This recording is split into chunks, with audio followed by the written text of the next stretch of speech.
Kisah 1 jam, karya Kate Chopin. Mengetahui Nyonya Mallard mempunyai masalah jantung, berita ini perlu disampaikan dengan sangat hati-hati. Berita tentang kematian suaminya. Saudara perempuannya yang bernama Josephine menyampaikan berita tersebut pada Nyonya Mallard dengan pelan dan terbata-bata. Baru setengah dari keseluruhan cerita. Teman suaminya, Richard, juga ada di situ, di dekat Josephine. Richard lah yang ada di kantor surat kabar saat ada berita tentang kecelakaan di rel kereta api itu. Brantley Mallard ada di daftar di antara orang-orang yang tewas. Richard juga telah memastikan kebenaran berita tersebut dengan menunggu telegram kedua. Setelah itu, ia cepat-cepat ke rumah Nyonya Mallard supaya tidak didahului oleh orang lain yang mungkin akan menambah buruk situasi. Nyonya Mallard tidak berusaha mendengar keseluruhan cerita dari Josephine maupun Richard. Tidak seperti wanita-wanita lain yang biasanya ingin mendengar atau mengetahui semuanya. Ia hanya menangis sebentar dengan tiba-tiba di dalam pelukan Josephine. Benar-benar pengabaian yang luar biasa. Ketika badai kesedihannya habis, ia langsung pergi ke kamarnya sendirian. Ia tidak ingin seorang pun mengikutinya. Di dalam kamar itu terdapat kursi yang nyaman menghadap jendela yang terbuka lebar.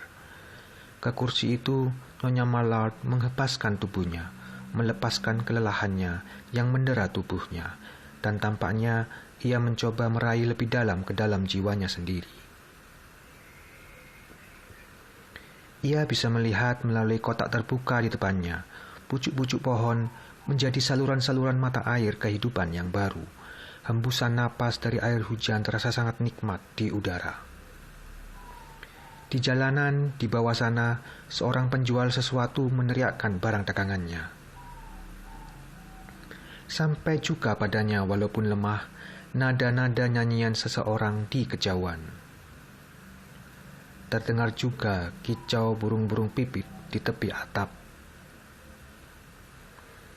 Ada tambalan langit biru tampak di sana-sini, di antara awan-awan yang saling bertemu, menumpuk satu sama lain di sebelah barat jauh di luar jendelanya.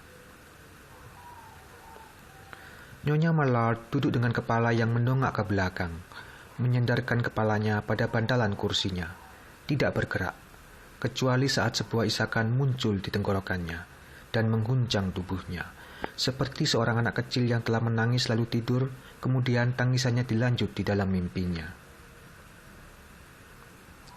Nyonya Mallard adalah wanita muda yang cukup elok. Wajahnya tenang, dengan garis-garis wajah yang menyatakan suatu penahanan, tapi juga menunjukkan kekuatan. Namun sekarang pandangan matanya kosong, tidak sama sekali memandang langit biru yang tampak dari jendelanya.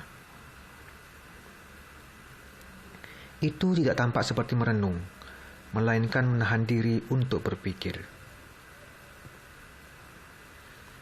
Ada sesuatu yang datang padanya, dan ia menunggu hal itu dengan rasa ngeri. Apa ini? Ia tidak tahu. Sangat samar, susah untuk diberi nama, tapi ia merasakannya, merayap keluar dari langit dan menggapai menuju masuk ke dalam dirinya melalui suara-suara, aroma-aroma, dan warna-warna yang memenuhi udara. Dadanya naik turun dengan kencang. Ia pun mulai mengenal apa yang mendekatinya. Hal itu merasukinya dan ia berjuang untuk mengalahkan keinginannya itu, tapi tidak bisa. Ia tidak mampu, lemah, selemah kedua tangan rampingnya. Ketika ia mengabaikan dirinya sendiri dan menerima apa yang merasukinya, sebuah kata terbisik keluar dari sela-sela bibirnya. Ia mengucapkannya lagi dan lagi di tiap helaan nafasnya.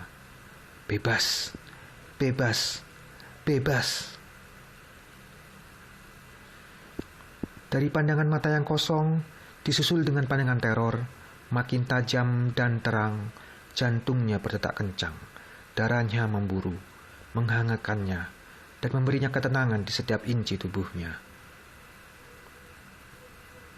Ia tidak berhenti untuk mempertanyakan apakah ini adalah rasa senang dari seorang monster. Sebuah pikiran dan pandangan yang jelas telah mengabaikan pertanyaan semacam itu. Pertanyaan itu tidak penting lagi baginya.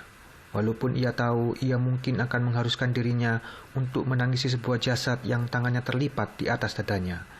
Jasad yang hingga saat ini wajahnya tak pernah menunjukkan cinta, hanya kaku, pucat, dan mati.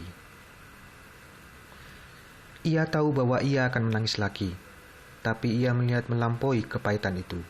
Iringan-iringan peristiwa yang panjang di tahun-tahun yang akan datang akan jadi miliknya. Ia pun membuka lengannya lebar-lebar untuk menyambutnya.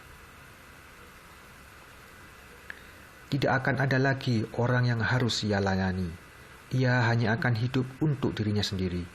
Tidak akan ada penguasa yang akan membelokkan dia, yang oleh orang-orang, baik laki-laki maupun perempuan, dipercaya sebagai yang punya hak untuk memaksakan keinginannya terhadap makhluk lemah di sisinya. Pikiran yang terlihat kejam ini, tidak lagi dilihatnya sebagai kejahatan. Sesaat ia merasakan ini adalah momen pencerahan. Tapi ia mencintainya. Kadang-kadang, seringkali tidak. Lagi pula, apa pentingnya cinta? Apa yang bisa diharapkan dari sesuatu yang saat ini masih termasuk dalam misteri? Cinta tak lagi bisa diharapkan dari wajah yang memiliki kedekasan itu. Kedekasan di dalam dirinya, yang ia kenali sebagai dorongan-dorongan terkuat untuk keberadaannya selama ini. Bebas, tubuh dan jiwaku bebas. Bisikannya tak berhenti. Josephine bersimpu di atas lutut di dekat pintu tertutup. Bibirnya dekat lubang kunci memohon untuk masuk. Louis, bukalah pintunya. Jangan buat dirimu sendiri sakit. Apa yang sedang kamu lakukan? Demi Tuhan, bukalah pintunya. Pergilah, aku tidak sedang membuat diriku sakit, jawab Louis Mallard.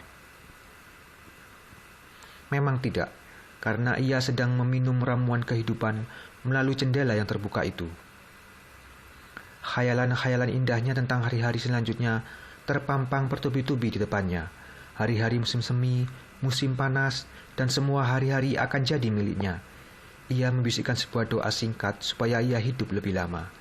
Ia telah lama mendapatkan hal ini. Ia bangkit, berjalan, lalu membuka pintu untuk saudara perempuannya, Josephine. Ada tatapan kemenangan yang panas dingin di matanya, dan ia secara tidak sadar membawa dirinya sendiri seperti dewa kemenangan. Ia mengapit pinggang saudara perempuannya, dan bersama-sama mereka menuruni tangga. Richard di bawah berdiri menunggu mereka. Seseorang membuka pintu rumah. Ia adalah Brantley Mallard. Ia masuk dengan wajah yang menyisakan perjalanan panjang sambil membawa tas dan payungnya. Sebelumnya, ia sebenarnya berada jauh dari lokasi kecelakaan. Bahkan ia tak tahu kalau ada kecelakaan. Ia berdiri tertegun saat Josephine berteriak tertahan. Kemudian Richard berusaha menghalanginya dari tatapan istrinya, tapi terlambat. Saat para dokter datang, mereka berkata bahwa Louis Mallard meninggal karena sakit jantung, akibat kegembiraan yang berlebihan. Kegembiraan itulah yang membunuhnya. Tamat.